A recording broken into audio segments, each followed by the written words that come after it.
Okay, this is going to be a quick one about shipping again. I got this little box. I thought it was parts or something.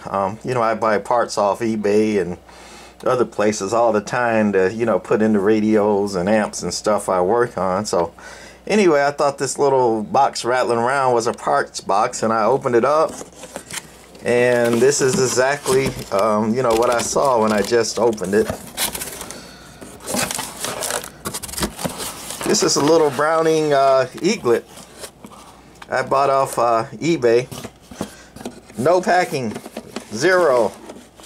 Not even a newspaper or something crumpled up. No bubble wrap, no newspaper, no nothing. Just throw it in the box and ship it away.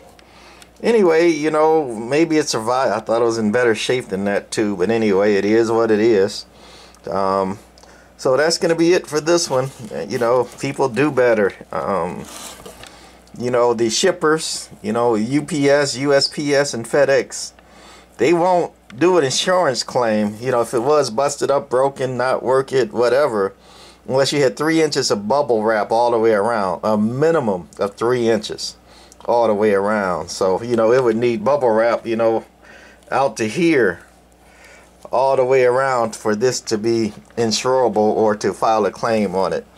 But zero packing, you know, people talking about it's the shipper, it's the shipper. Well, I had problems with shipping during COVID, you know, stuff thrown around, stuff got busting up, but a lot of times it's not the shipping company, it's the person who did some packing. Put some bubble wrap in there.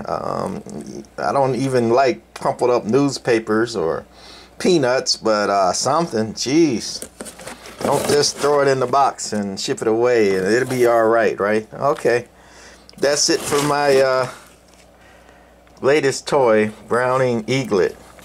Tram Doctor's not happy, but anyway, I got most things I want, so I guess I won't be buying that much anymore anyway, especially on eBay. That's it for this one. Bye.